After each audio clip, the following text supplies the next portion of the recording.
Portanto, irmãos, nós, dando continuação ao nosso culto online, nós temos algum probleminha com a internet, mas vamos continuar assim mesmo, não é? Como eu estava dizendo, mesmo à distância, nada nos poderá separar do amor de Cristo, absolutamente nada. Nós estamos unidos nele e em espírito estamos unidos uns com os outros.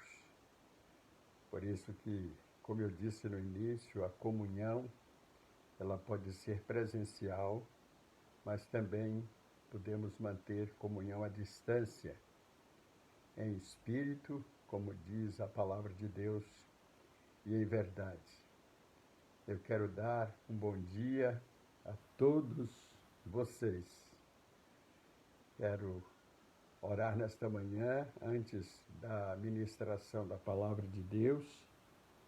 E nesta oração eu quero, mais uma vez, interceder por você. Deus tem nos acordado de madrugada para gastarmos um tempo em oração. Como é gostoso, não é? Podemos, no silêncio da madrugada, elevarmos o nosso coração a Deus em oração, e nesse tempo que nós passamos, nós apresentamos a Deus todos vocês, mesmo aqueles que nós não conhecemos, mesmo aqueles cujos nomes nós não sabemos, mas Deus é onisciente e Ele sabe de cada um, Ele conhece o seu coração, Ele conhece o local, a cidade e o estado onde você mora. E isso é importante. Eu disse aqui já algumas vezes que a oração não conhece fronteiras, nem barreiras linguísticas. A oração pode alcançar todas as pessoas do planeta. Você pode estar orando até mesmo por pessoas desconhecidas. Então, nós agradecemos a Deus por isso, né? Por esse privilégio de podermos exercer o ministério da intercessão. E pode ter certeza que quando nós oramos, você, mesmo não conhecendo pessoalmente, mas Deus conhece particularmente você. E nós intercedemos por toda a Igreja de Cristo espalhada pelo Brasil e pelo mundo. Vamos orar nesse instante. Se você puder me acompanhar nesta oração, vamos unir os nossos corações diante de Deus. Nosso Deus e Pai, te agradecemos, Senhor, pelo descanso da noite. E te agradecemos por este novo dia, este primeiro dia da semana. E te agradecemos pela semana que transcorreu em paz, porque o Senhor nos guardou e tem nos guardado a cada momento. Te agradecemos pela vida que nos dás. O Senhor tem propósitos e planos para cada um de nós.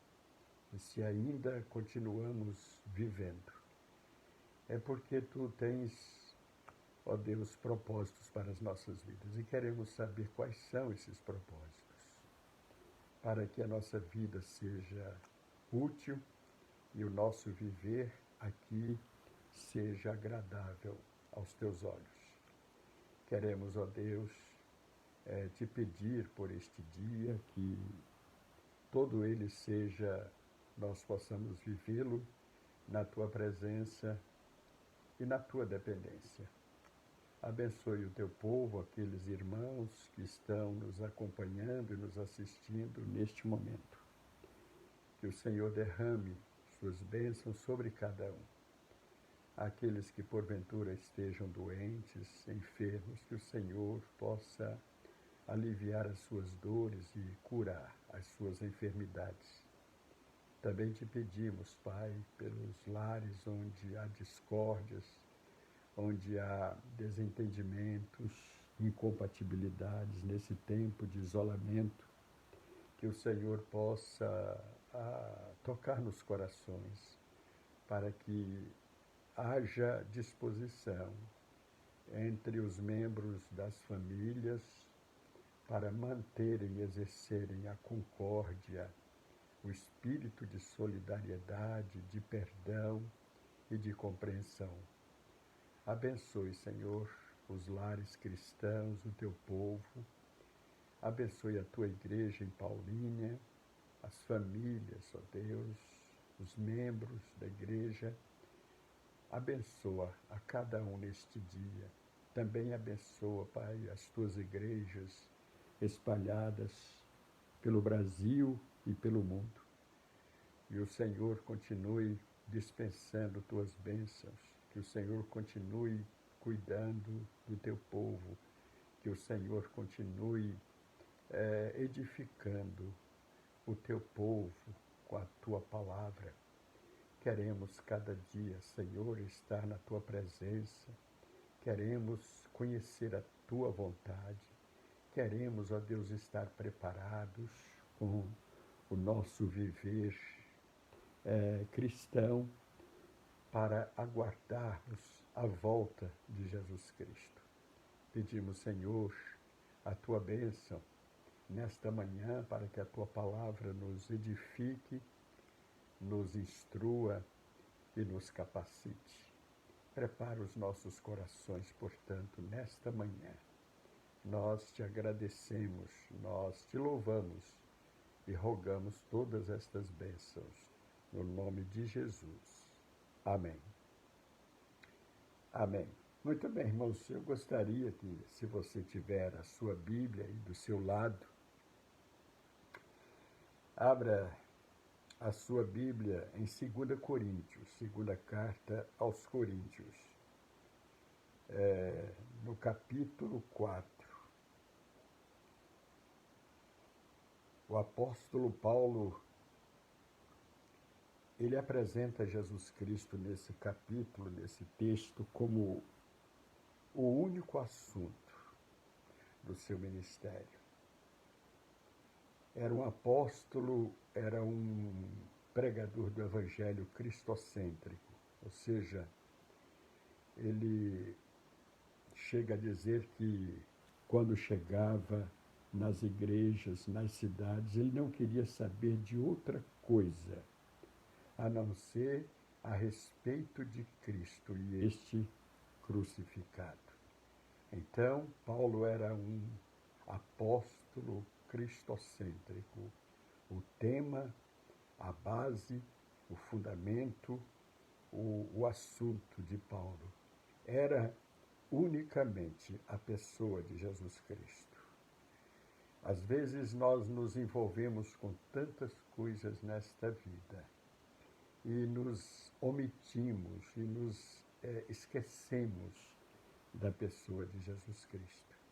E ele tem que estar presente em todos os detalhes, em todas as particularidades da nossa vida.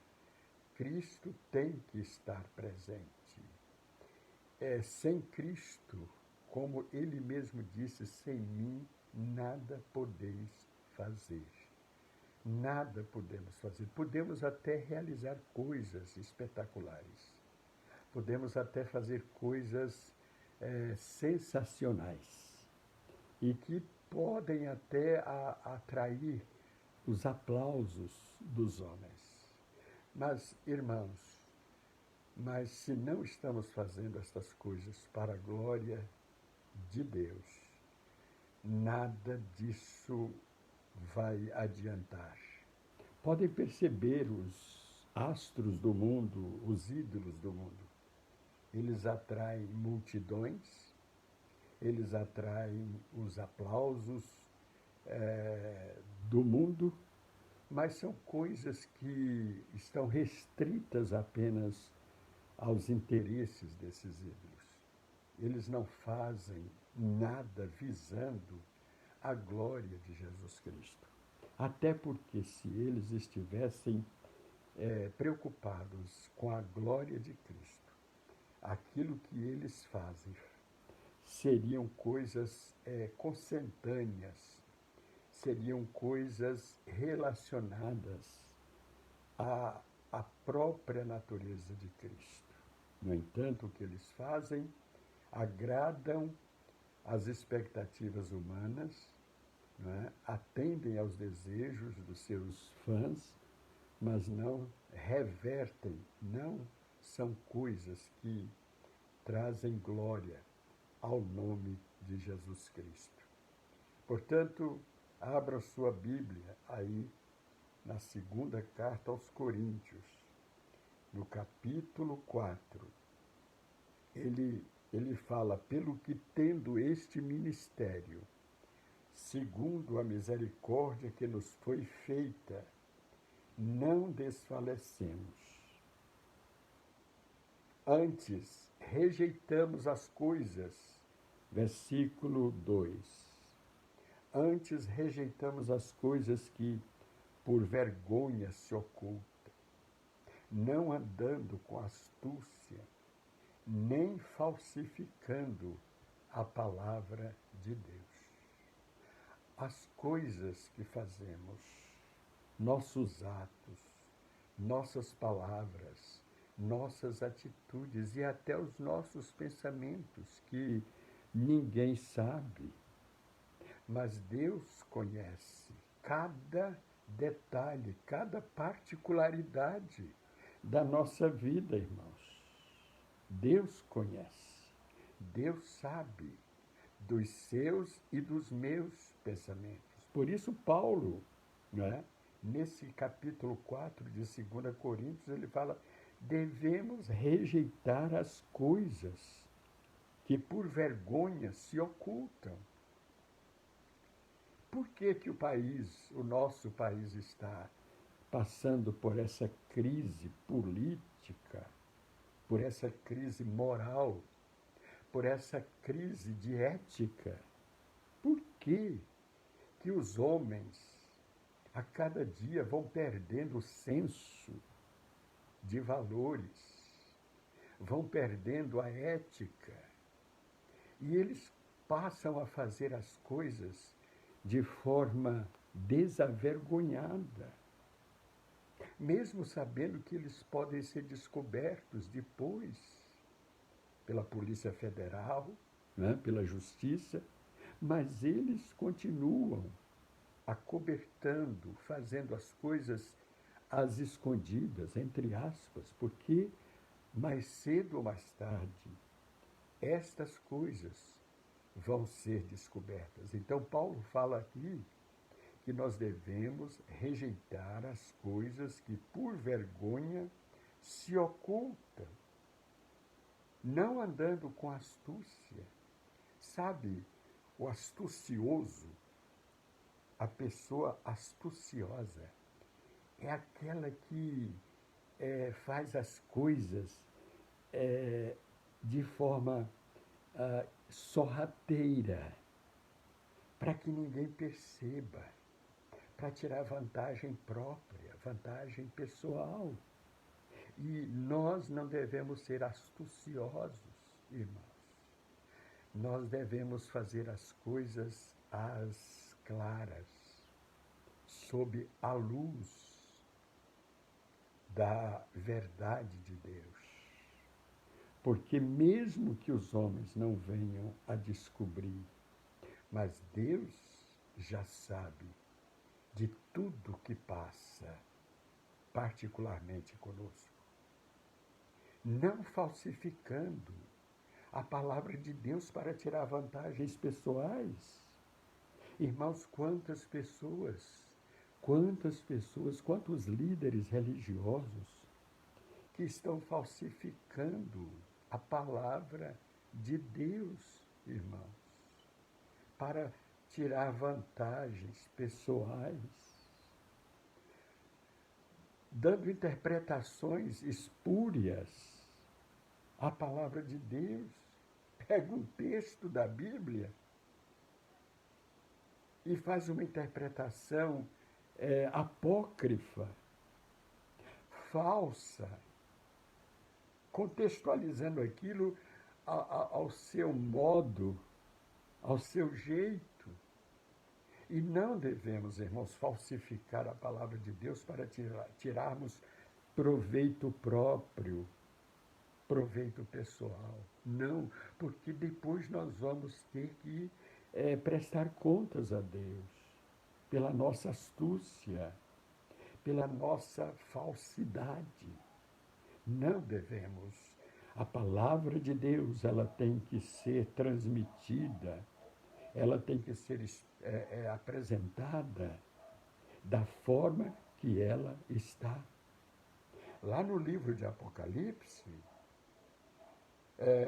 Jesus fala através do apóstolo João que no dia do juízo ele vai requerer, Cristo vai cobrar daqueles que tiraram ou acrescentaram alguma coisa da palavra de Deus.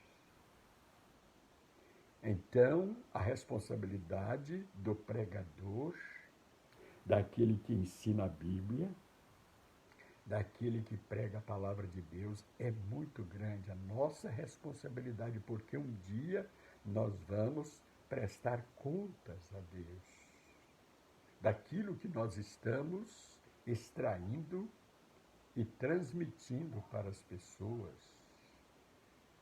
Por que os fariseus contemporâneos de Jesus foram repreendidos por Jesus tantas vezes? Por que Jesus foi perseguido por eles? Eram autoridades religiosas e políticas da época. Mas o que eles faziam? Eles pegavam a Torá, eles pegavam a lei, eles pegavam a palavra de Deus e ensinavam ao seu modo, à sua maneira. E é o que está acontecendo hoje, irmãos. E sabe o perigo? É que muitos que assistem na televisão ou no rádio, esses pregadores, eles não têm o senso crítico de separar, de analisar. Não, isso aqui não é de Deus. Eu não posso aceitar isso. Eu não posso concordar com isso. O que esse pregador está ensinando. Mas sabe por quê, irmãos? As pessoas não conhecem. São ovelhas. São como ovelhas que não têm pastor. São pessoas que não conhecem, que não têm o senso crítico, não têm maturidade para separar o joio do trigo. Então, não devemos falsificar a palavra de Deus. E outra coisa, se estamos ouvindo alguém ensinar a palavra e descobrirmos que aquela pessoa, aquele pregador, aquele palestrante, ele está falsificando, ele está adequando a palavra ao seu modo só para tirar vantagens pessoais, não conte comigo. Eu vou desligar, eu vou mudar de canal, eu vou sintonizar a rádio em outra rádio, mas não conte com a minha audiência. Irmãos, nós precisamos ter senso crítico sobre isso. Porque se essas pessoas ganham ibope, popularidade, eles vão continuar assim. É verdade que um dia eles vão ter que se apresentar diante de Deus. E eles ainda vão ter a coragem, a audácia de tentar convencer a Jesus. Assim como eles convencem as pessoas, eles vão tentar. E sabe o que eles vão dizer para Jesus? Senhor, em teu nome, não expulsamos demônios? Em teu nome, usando o nome de Jesus e não o nome do diabo. Sendo usados pelo inimigo, mas usando o nome de Cristo. Em teu nome não fizemos maravilhas? E Jesus vai lhes dizer abertamente: eu não vos conheço. Vocês não são meus, vocês não são minhas testemunhas, vocês são testemunhas falsas. Apartai-vos de mim, vós que praticais a iniquidade. Vamos continuar aqui os comentários de 2 Coríntios, capítulo 4, e ele continua no versículo 2, a segunda parte, né? Recomendando que não devemos falsificar a palavra de Deus e recomendando a consciência de todo homem na presença de Deus pela manifestação da verdade. Irmãos, a verdade é uma. Não existem duas verdades. Não existe a verdade relativa. Não existe. A verdade, ela é absoluta. E sabe quem é a personificação da verdade? É o próprio Jesus. Ele disse: eu sou a verdade. Ele não disse: eu sou uma das verdades. Por que não existem duas verdades? Por que não existe uma verdade relativa? Não existe. A verdade é uma só. E a personificação da verdade é o próprio Cristo. E ele fala isso na presença de Deus. Versículo 3 de 2 Coríntios 4. Mas se ainda o nosso evangelho está encoberto, para os que se perdem, está encoberto. Em que sentido ele fala que o evangelho está encoberto para os que se perdem? É para aqueles que rejeitam o evangelho. É para aqueles que não aceitam as afirmações do evangelho.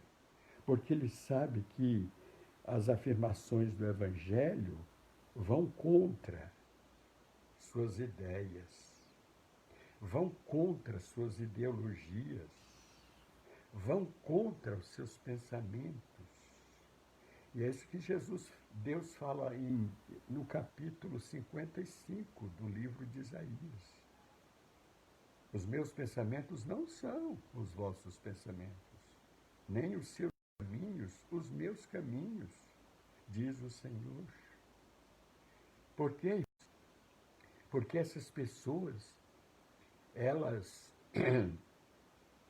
não se humilham para receberem ou para ouvirem as afirmações de Deus, que vão contra o seu pecado, que vão contra o seu erro. Então ele continua dizendo: nos quais o Deus deste século cegou os entendimentos dos incrédulos, para que não lhes resplandeça a luz do evangelho da glória de Cristo, que é a imagem de Deus. O Deus deste século é Satanás. Aliás, ele sempre foi o Deus dos séculos. Em que sentido? E Deus aqui está com D minúsculo, escrito com D minúsculo. Quando ele fala que o diabo é o Deus deste século, não está. Deus não perdeu o controle da situação. Deus continua sendo Deus. Mas quando Satanás se apresenta como Deus deste século, é porque os homens estão lhe dando espaço. Os homens estão lhe dando lugar. E Paulo fala de forma contundente: não deis lugar ao diabo.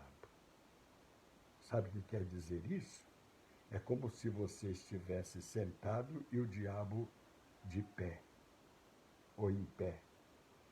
Aí você, vendo o diabo em pé, fala, não, eu preciso dar o meu lugar para ele. Você se levanta e diz, pode sentar-se. Essa é a figura, esse é o sentido do que Paulo está dizendo. Não deis lugar ao diabo. Porque se você der, ele vai realizar o que ele intenta fazer. A Bíblia fala que ele é o tentador, ele é o nosso adversário. E o apóstolo fala que ele anda ao nosso derredor, rugindo como leão. Sabe por que ele ruge? Porque ele está em rota de colisão contra Deus. E ele sabe que Deus, ele só quer o bem para nós. Mas como o diabo é maligno, ele quer o espaço. Mas Deus está ali impedindo. Deus está, dificultando a ação do diabo pela presença dele em nossa vida. Portanto, irmãos, o Deus deste século é o diabo, porque os homens têm dado lugar a ele, quando, na verdade, nós devemos dar lugar ao Espírito Santo em nossa vida, para nos santificar, para nos sustentar, para nos edificar, para nos fazer crescer na graça e no conhecimento de Jesus Cristo. No versículo 5 ele fala, porque não nos pregamos a nós mesmos. Está vendo? Aquilo que eu disse no início, de pregadores que pregam a si mesmos, porque não nos pregamos a nós mesmos, mas a Cristo Jesus, o Senhor. E nós mesmos somos vossos servos por amor de Jesus. A nossa pregação, o nosso ensino, a nossa mensagem, ela tem que ser extraída da palavra e não de nós mesmos. Existe uma palavra no grego, didascalia, que tem a ver com a forma de ensino, de instrução. Então a nossa mensagem ela tem que ter essa conotação, ela tem que ser uma mensagem baseada na didascalia, no ensino fundamental, bíblico, coerente, nada de nós mesmos, das nossas opiniões e pontos de vista, mas da própria essência da palavra de Deus. Porque não nos pregamos a nós mesmos, mas a Cristo Jesus, o Senhor, e nós mesmos somos vossos servos por amor de Jesus. Porque Deus que disse que das trevas resplandecesse a luz, é quem resplandeceu em nossos corações para a iluminação do conhecimento da glória de Deus na face de Jesus Cristo.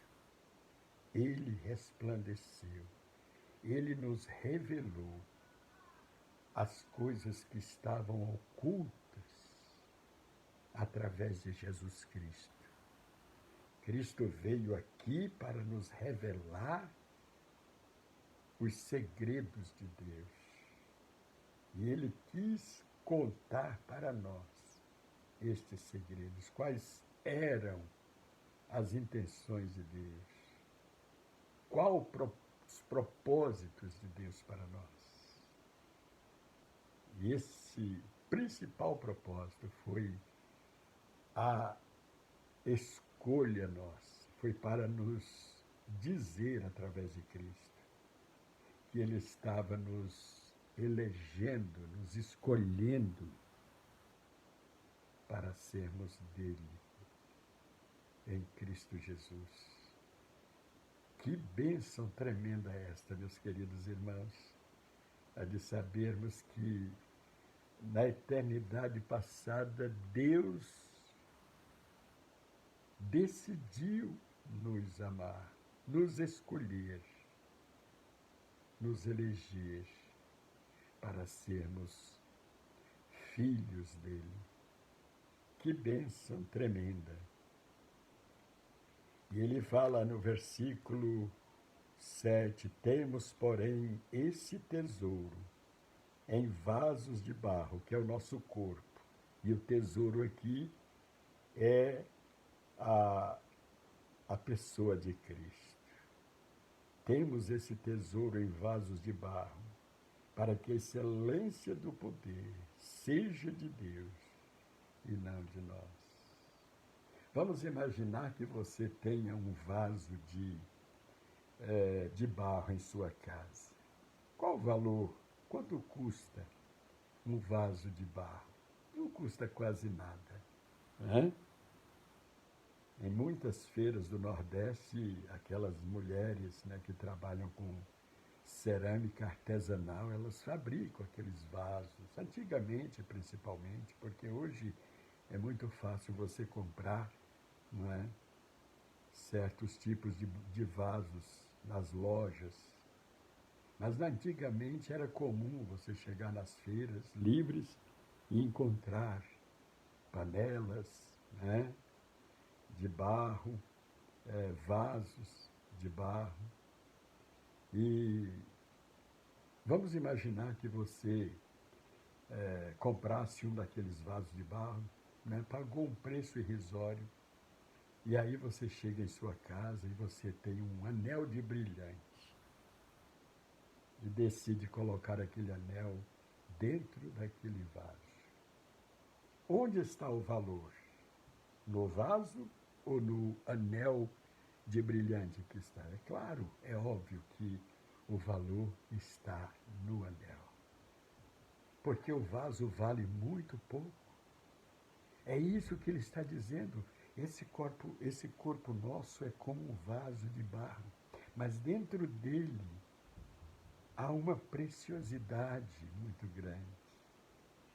Há algo que não tem preço, que é a presença de Jesus Cristo em nós. Ele está aqui dentro. Então, eu não valho nada. Mas o que está dentro de mim vale tudo. Há um cântico que nós cantávamos, né? É uma pena que já não cantamos há muito tempo. E diz assim: Ele é tudo para mim, Ele é tudo para mim. Ele é o tesouro que eu tenho guardado em meu peito, Ele é tudo para mim. Ele é o tesouro que eu tenho guardado em meu peito, Ele é tudo para mim. Jesus Cristo é tudo para mim. Sua vida de paz Ele encheu. Então, irmãos, quando Paulo fala temos esse tesouro em vasos de barro, ele está dizendo que o valor, a importância é a presença, é a pessoa de Jesus Cristo em nós. E aí, como ele continua dizendo que em tudo somos atribulados, mas não angustiados, por causa da presença daquele que nos dá segurança, que nos dá força, que nos dá sustentação, que nos dá vitória. E nós não estamos isentos das tribulações desta vida. Não é porque somos filhos de Deus que não vamos passar pelas provações, que não vamos passar pelas tribulações. Nós estamos sujeitos a isso. Em tudo somos atribulados, mas não angustiados, porque Ele vai nos dar força para suportarmos as tribulações. Em tudo ficamos perplexos, mas não desanimados, porque Ele nos coloca de pé, Ele segura a nossa mão. Ele nos sustenta, Ele nos conforta. Em tudo somos perseguidos, mas não desamparados. Eu estou convosco todos os dias. E eu lhe darei força para suportar as perseguições. Em tudo somos abatidos, mas não destruídos. Quantas vezes nos sentimos, né, sem ânimo? Tem dias que a gente está tão assim, deprimido. Nós estamos sujeitos a passar por isso, mas isso não vai nos destruir. Estas experiências, estas sensações de fraqueza não vão nos destruir, trazendo sempre por toda parte a mortificação do Senhor Jesus no nosso corpo, para que a vida de Jesus se manifeste também em nossos corpos. Devemos estar diariamente morrendo com Cristo. Cada dia é uma experiência de morte, para que Ele se manifeste em vida em nós, né? Como disse Paulo, estou crucificado com Cristo e vivo, não mais eu, mas Cristo vive em mim. Em Cristo vive em mim. Então vamos trazer sempre, por onde andarmos, a mortificação do Senhor Jesus. Porque quando nós nos humilhamos, Ele nos exalta. Né? Ele nos exalta. Quando nós caímos, Ele nos coloca de pé. Nunca vamos subestimar, irmãos, a graça e o poder de Deus em nossas vidas. Assim nós que vivemos estamos sempre entregues à morte por amor de Jesus, para que a vida de Jesus se manifeste também em nossa carne mortal. Estamos sempre entregues à morte, mortificando nossos desejos, mortificando nossa vontade, mortificando nossas inclinações e tendências para o mal. O Senhor Jesus, na oração dominical, Ele nos ensina uma coisa muito importante sobre a soberania da vontade de Deus. Seja feita a tua vontade, tanto lá em cima, no céu, como aqui na terra. Irmãos, e Paulo fala em Romanos 12 que a vontade de Deus, ela não faz mal, pelo contrário, ela faz bem a nós. Quando nós nos dispomos a obedecer a Deus, a fazermos a sua vontade. Muitas vezes contrariando, muitas vezes indo contra nossos desejos e propensões. Não é assim que acontece com os filhos? Quantas vezes eles querem fazer alguma coisa e os pais dizem, não, meu filho, assim não. Não, mas de jeito nenhum. Mas se você insistir, você vai ficar de castigo, porque isso vai lhe prejudicar e trazer danos à sua vida e à nossa vida também. Então, irmãos, muitas vezes o filho chora, reclama, retruca, mas é para o bem dele e para o bem da família. Assim também acontece conosco, quando Deus diz, não, meu filho, não faça isso. A gente fica remoendo por dentro, né? Mas é para o nosso bem e para a glória de Deus. De maneira que em nós opera a morte, mas em vós a vida. Ele estava falando dos embates do ministério, não é? Ele estava falando do quanto sofria juntamente com seus parceiros e colegas de apostolado.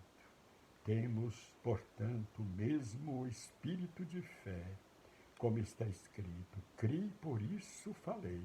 Nós cremos também, por isso temos falado, sabendo que o que ressuscitou o Senhor Jesus nos ressuscitará também por Jesus e nos apresentará convosco, porque tudo isto é por amor de vós, para que a graça multiplicada por meio de muitos torne abundante a ação de graças para a glória de Deus. Irmãos, tudo isso é para o nosso bem e para a glória de Deus. E aí eu encerraria com o que ele declara no capítulo 3, versículo 14. Ele diz: graças a Deus, que sempre nos faz triunfar em Cristo Jesus e por meio de nós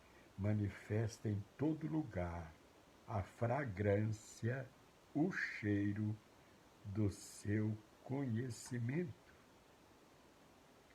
Devemos, irmãos, pagar o preço, mas esse preço é benéfico, é para o nosso bem e vai se reverter em glória para o nome de Jesus Cristo. Vamos então deixar que o perfume de Cristo, né? A fragrância de Cristo em nós se espalhe por onde andarmos, aonde nós estamos vivendo, que as pessoas, ao passarem por nós, sintam essa fragrância, sintam esse cheiro.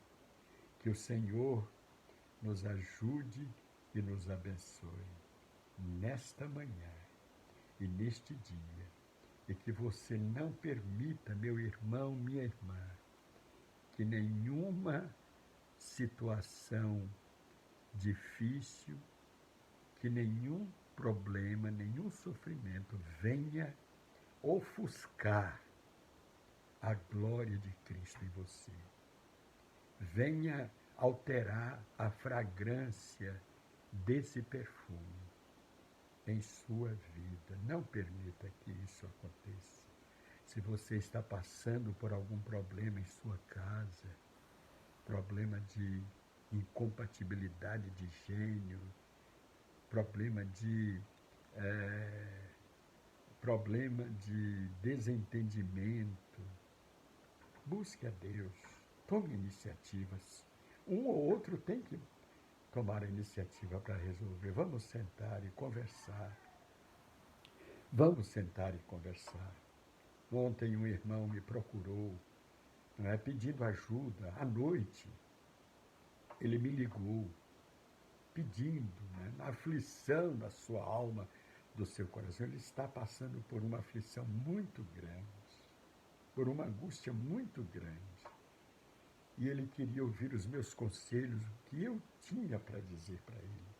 E eu percebi que o tempo que nós passamos, quase uma hora conversando, ele sentiu-se aliviado.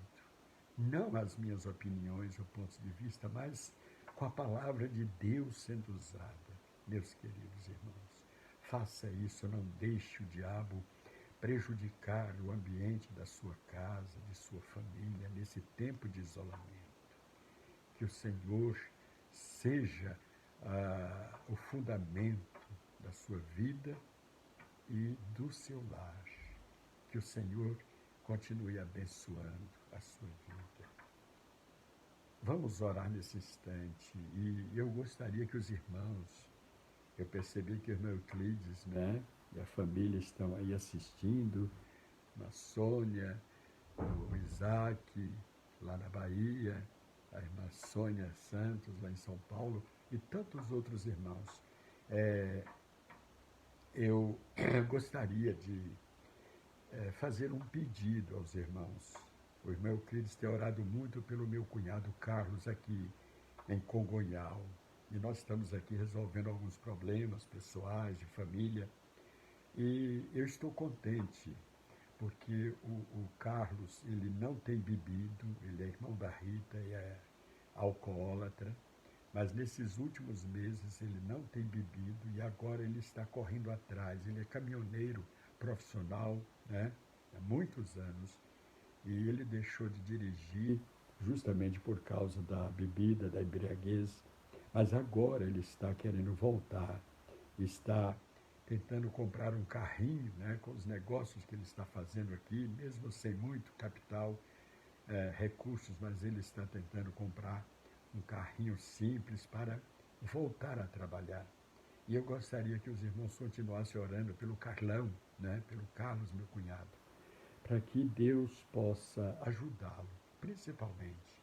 Ele tem o temor de Deus, ele sabe que está errado, mas não tem encontrado forças para deixar essa vida de embriaguez, de bebida, mas que os irmãos estejam orando por ele, para que ele possa não só se libertar da bebida, mas possa ter a sua vida transformada por Jesus Cristo e venha se tornar uma pessoa feliz, uma pessoa liberta, mas que, né, com as orações, quem sabe o Carlos vai ter a vitória e vai superar esse tempo. Ele estava morrendo aos poucos, né? Ele pesa quase 200 quilos, né, muito obeso, e é uma pessoa tão amada da família. Os irmãos orem por ele e peçam para que esse plano dele, projeto de comprar, de adquirir um caminhãozinho, possa dar certo, né? Ele já foi 2 vezes lá no sul ver, mas não deu certo, os caminhões que ele viu pela internet. Então eu creio que agora ele vai tentar encontrar por aqui, aqui por perto, do sul de Minas. Vamos orar nesse instante, eu gostaria de orar por você. Nosso Pai, nós queremos te agradecer pela tua palavra nesta manhã, que nos edificou, que nos confortou, ó Deus, que nos instruiu. Que o Senhor abençoe o teu povo em suas casas, as famílias em seus lares, neste dia. Que o Senhor possa levar a paz aos corações, possa, ó Deus, levar a concórdia onde há discórdia.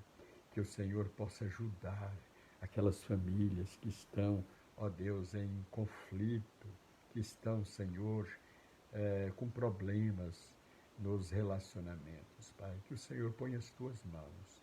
Não permitas que o diabo venha ganhar, ter vantagens, ó Deus, sobre estas vidas, sobre estas famílias.